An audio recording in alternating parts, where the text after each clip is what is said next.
I stepped onto the space station, the air thick with stillness, as if it hadn't been disturbed in months. My footsteps echoed along the metallic corridors, bouncing off the cold, industrial walls.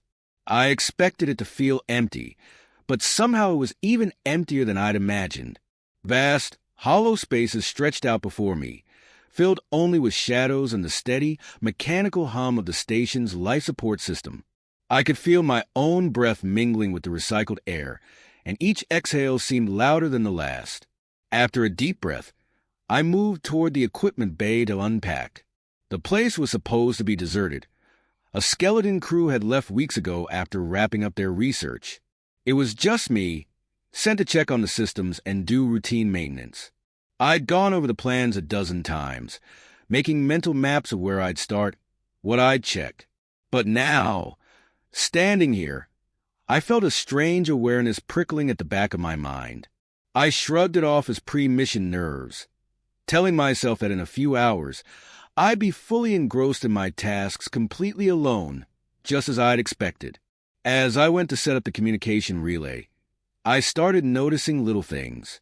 A data pad was left on the control panel, as though someone had set it down and walked away. I figured it was left over from the last crew, maybe something they'd just forgotten to pack up.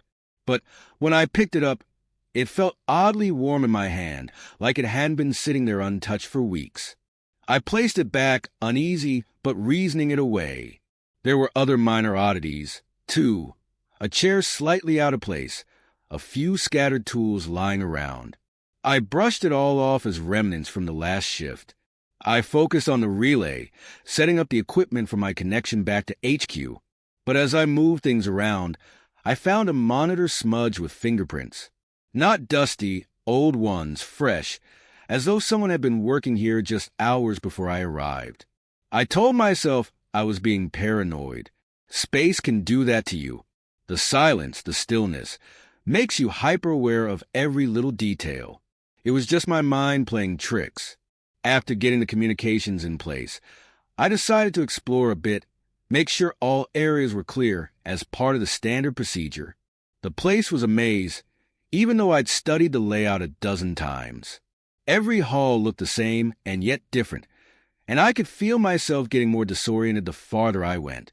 I opened doors to empty rooms, storage bays, labs, each one colder and darker than the last.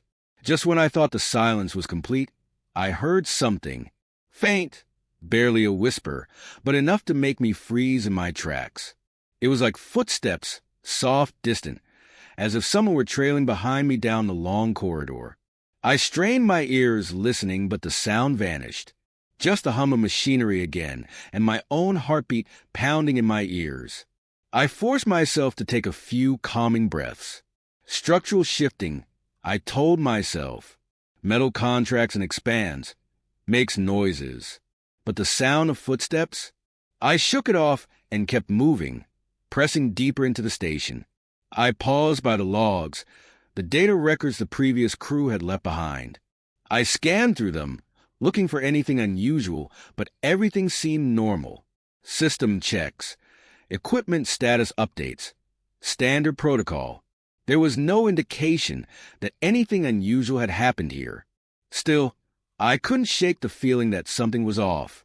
A chill settled over me, the kind that creeps into your bones and lingers. Then, just as I was about to turn away from the terminal, I heard it again, softer this time, almost like breathing. Slow, steady breaths, close but invisible. I found myself holding my own breath, as if not breathing would make me less noticeable. I stood there for what felt like minutes, ears straining against the quiet, but the sound had faded.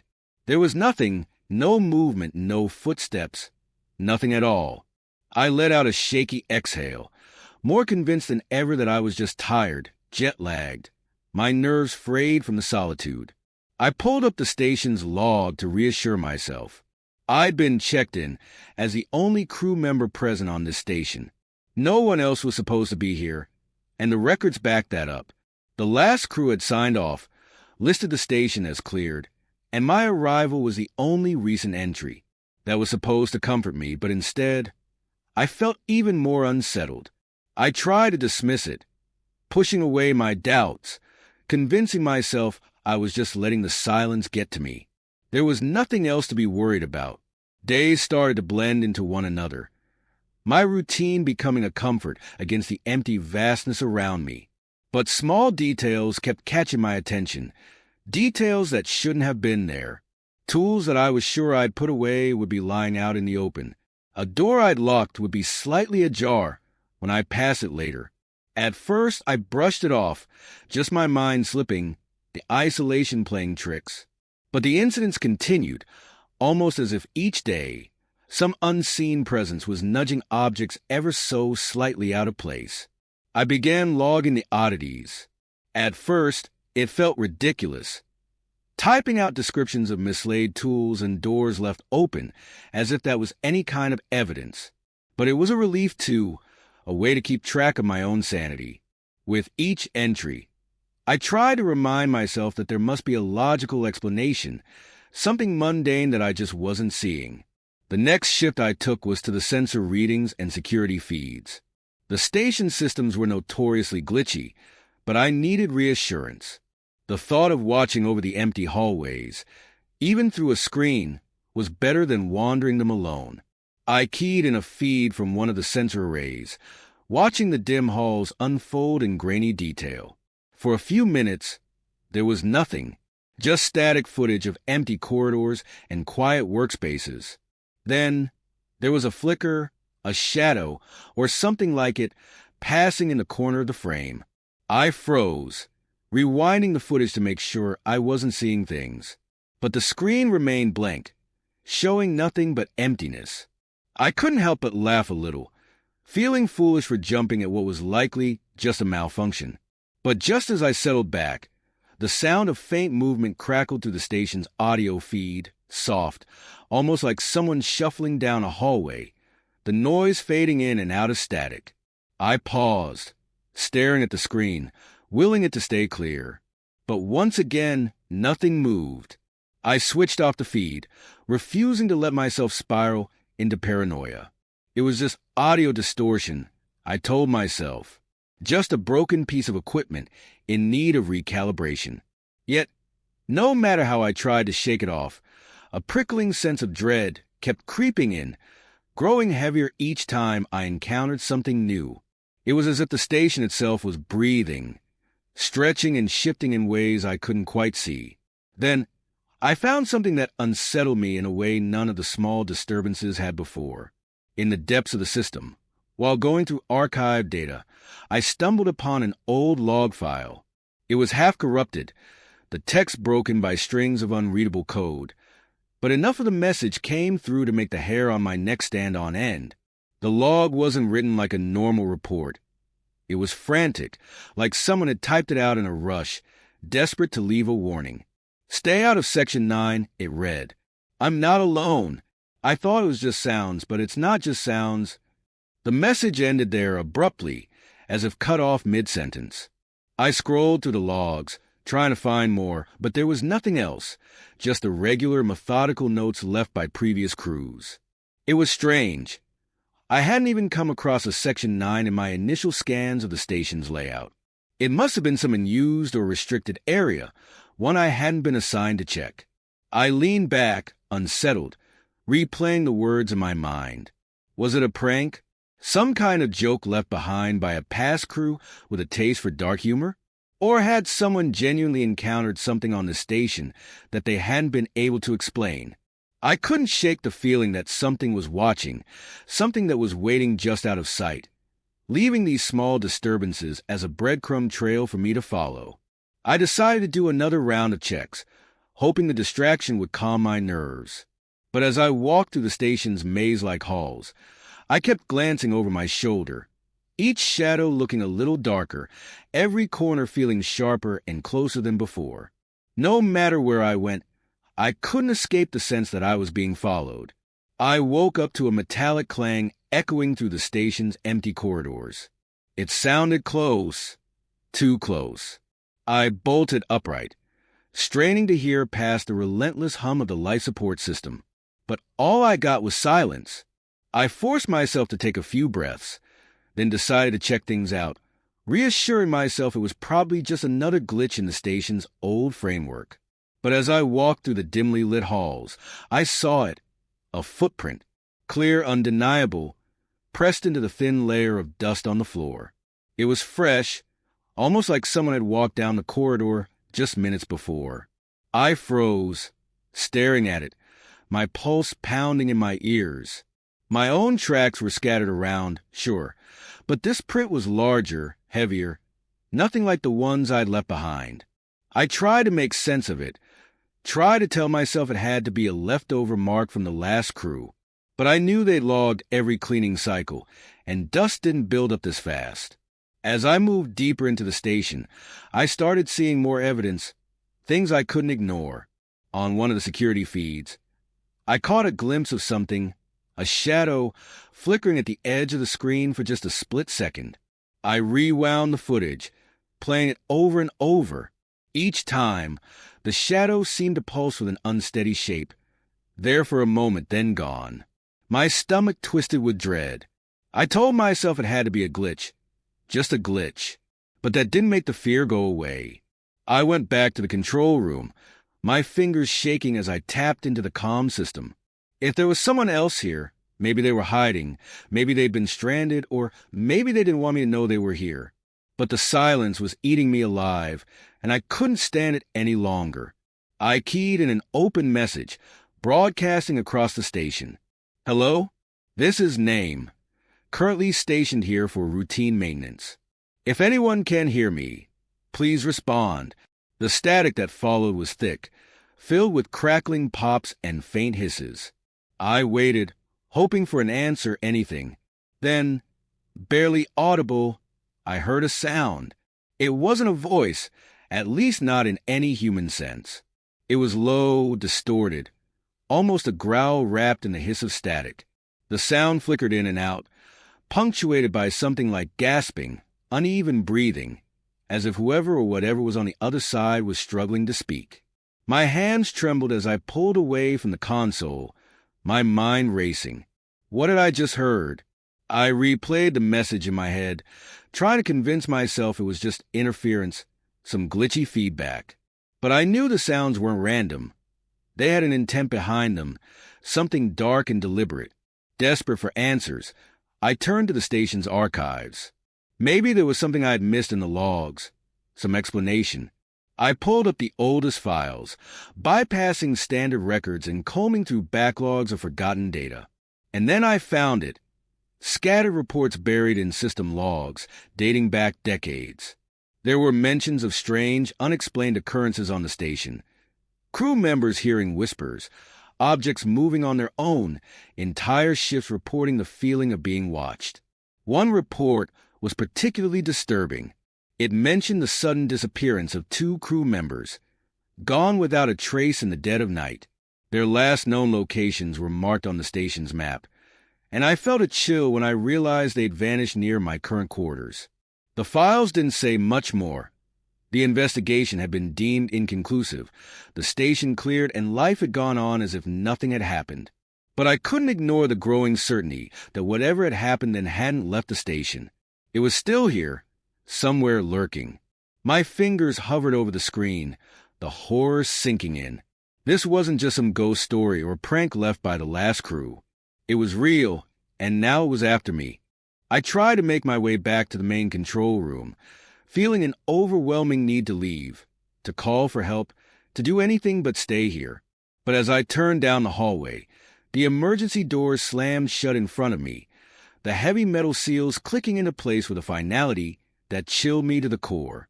I spun around, only to hear the same dreadful locking sounds echo down the length of the corridor behind me. The dim emergency lights flickered, casting long, sharp shadows that seemed to deepen the sense of entrapment pressing in on me from all sides. I was locked in. My heart thundered as I pulled at the door panel, trying to override the lockdown, but the system was unresponsive. Every attempt to reboot the controls was met with silence, as if the station itself was conspiring to keep me in place. The quiet settled like a weight, and just when I thought the silence would suffocate me, I felt it the unmistakable sensation of being watched, of something lurking just out of sight, waiting. I held my breath, straining to hear, and that's when I saw it, a vague, shadowed form flickering at the far end of the hall. It moved slowly, almost as if it were testing me, stretching and bending in ways that defied anything human. The dim light caught on what looked like limbs, long and distorted, moving in an unnatural, jerking gait. My blood went cold, every instinct screaming for me to run, to hide, but I couldn't tear my eyes away. The form seemed to notice, and it began to drift closer. My heart pounding, I backed away, keeping my eyes locked on the shadowy figure. In an instant, the corridor felt impossibly tight, the air heavy and thick. Every inch of me screamed to move, and finally, I turned and bolted down the corridor, my footfalls echoing louder than the relentless hum of the machinery. I could feel the presence trailing behind me, its silent steps matching my own, like a predator toying with its prey. I found a small storage bay and ducked inside, pressing myself into the darkest corner, trying to still my breathing. The lights overhead flickered, casting erratic shadows that stretched and twisted across the walls. I couldn't see it, but I could feel it, feel the weight of its presence just outside the door. My fingers tightened around a wrench I'd grabbed from a nearby shelf, though the thought of defending myself against something I could barely comprehend felt like a desperate act of futility. For what felt like hours, I crouched there, waiting, every nerve on edge. The silence felt deafening, and I clutched the wrench tighter, the cold metal pressing into my palm. Then I heard it, a scraping sound, slow and deliberate, like nails dragging across the metal just outside. The scraping stopped, and for a moment, everything went still. I could almost believe it had gone, but then the door creaked open just a fraction, and I caught a glimpse of the entity's form slipping into the shadows. In the dim light, I saw it, something dark, twisted, its figure shifting in ways that hurt to look at, as if reality itself was rejecting it. I let out a breath I didn't know I was holding, and that was enough. The figure paused, turning, as if it had sensed me. I stumbled backward, tripping over scattered tools, and the thing moved, the soundless, gliding motion too quick, too unnatural. It closed in on me, its form looming, blocking the little light that filtered in from the corridor. My lungs seized with fear as it reached out, its hand, or what should have been a hand, hovering just inches from my face. The air around it was cold, pulling at my skin, my very breath seeming to vanish in its presence. I could feel the chill radiating from it, a deep, unnatural cold that settled into my bones. I raised the wrench, prepared to strike, but it slipped through the entity's form, as if it were made of smoke. Desperate, I scrambled backward, my vision blurring with fear and fatigue, and for a split second, I felt something graze my arm, a sensation that was neither solid nor insubstantial, just enough to leave a lingering, icy burn on my skin. I bit back a cry, my arm throbbing with pain, and managed to pull myself up, stumbling toward the exit as fast as my shaking legs would allow. I ran blindly, every corridor merging into a maze, every shadow stretching out like it might swallow me whole. The sound of something shifting, something wrong, echoed around me, pushing me to move faster, to keep going despite the exhaustion that threatened to bring me down. My breaths were ragged, each step draining what little strength I had left. My arm throbbed where the entity had brushed it, a searing cold that didn't fade. Finally, I reached the end of the corridor, the narrow space closing in as I threw myself against the door. The lock wouldn't budge, and I could feel the darkness pressing closer, the air growing colder by the second. It was there, somewhere behind me, waiting, moving with silent, dreadful patience, as if it knew I had nowhere left to go. The realization settled in my bones. I was trapped with something I couldn't fight, couldn't understand, something that had been waiting here all along. I could feel the life draining from me with each breath, the cold settling deeper, as if it was drawing me into its presence. And I knew then that this thing, whatever it was wouldn't rest until it had me. The freezing burn on my arm had spread, leaving me dizzy and disoriented. Every breath felt heavier, each step slower. I couldn't shake the feeling that whatever had brushed me had left a part of itself there, burrowing into my skin. I had to get out. There was an escape pod, barely functional, and only meant for emergencies, but it was my only chance. Reaching it felt impossible. But I couldn't let this thing consume me here in the dark, with no one ever knowing what happened. I took a deep breath, steeling myself, and pulled together what few resources I had. A small emergency toolkit, my access keycard, and the last bottle of water from my quarters. The cold crept closer, but I held on to the plan, visualizing every corridor, every turn between me and the pod. I'd make it out. I had to. I forced myself into a hall and took off, moving as quickly as I could while adrenaline powered me through the fear. The station felt alive, shifting and changing as I ran. The walls seemed to narrow, the lights dimming to near black. The entity's presence loomed everywhere, close and pulsing, as if it knew my plan and was guiding me toward a dead end. I rounded a corner, the control room just ahead, and there it was, blocking the path. For the first time, I saw it fully, and every instinct in my body screamed to turn away. It was wrong, twisted, its form barely holding together, as if it were shifting in and out of existence. Its face, if it could be called that, was a blend of shadows, its mouth stretching into an unnatural smile, its eyes dark pits that seemed to draw in all light. I stumbled back, my heart hammering, but there was no other way. I forced myself to keep moving, clutching my toolkit like it could do anything against something this unnatural. The entity glided toward me, its movements unnatural and jerky. I could feel its cold radiating from feet away, sapping what little strength I had left. I fumbled with the toolkit, finally pulling out the emergency flashlight. I clicked it on, and the bright beam slashed through the darkness, illuminating its form. The entity recoiled, its shadowy face twisting with what looked almost like anger.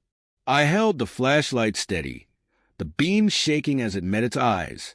It paused, just for a moment, giving me the window I needed. I turned and bolted.